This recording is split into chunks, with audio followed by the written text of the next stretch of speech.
Il a porté nos maladies. Il s'est chargé de nos douleurs. Il a été meurtri pour nos péchés, brisé à cause de nos iniquités. Le châtiment qui nous donne la paix est tombé sur lui. Ésaïe 53, 3, 4. Le Saint-Esprit ne laisse subsister aucun doute sur la cause des souffrances du Christ et sur la valeur substitutive de ces souffrances. Bien que dans ce chapitre 53 d'Ésaïe, le mot substitution ne soit pas employé, les termes l'impliquent clairement, et l'idée y est nettement exprimée. Celui dont le visage était si défait portait nos maladies et nos douleurs. C'est pour nos péchés et nos iniquités qu'il était meurtri et brisé. D'abord, l'étonnement avait rempli la pensée du prophète, puis la lumière avait jailli en son esprit.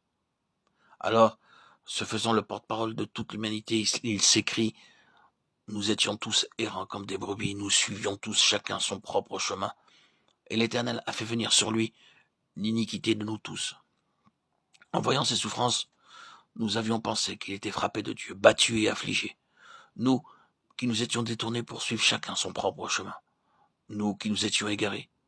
Mais c'était notre iniquité, l'iniquité de nous tous que le Seigneur avait posée sur lui, le saint et le juste.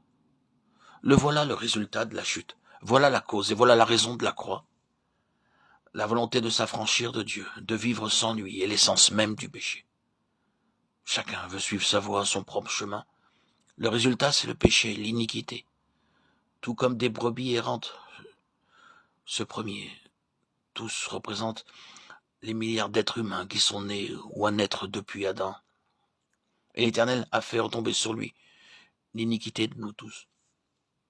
Ce dernier, tous proclament la valeur expiatoire et générale du sacrifice du calvaire. Pour tous ceux qui sont sous la malédiction du péché, pour l'humanité entière. Il est maltraité et il s'humilie. Il n'ouvre point la bouche. Comme l'agneau qu'on mène à la boucherie, comme la brebis muette devant ceux qui l'attendent. Il est retranché de la terre des vivants. On lui avait assigné sa sépulture avec les méchants. Ésaïe 53, 7, 9. Le prophète décrit maintenant l'obéissance du Seigneur. Une obéissance jusqu'à la mort. Il le voit comme la brebis entre les mains des tondeurs muets, sans résistance, comme l'agneau qu'on va égorger, innocent et désarmé. Lui qui était en forme de Dieu, d'essence divine, il s'est dépouillé lui-même, prenant la forme humaine. Puis, s'humiliant encore et jusqu'à la mort infamante de la croix, il s'abandonne entre les mains des hommes et se laisse conduire au supplice.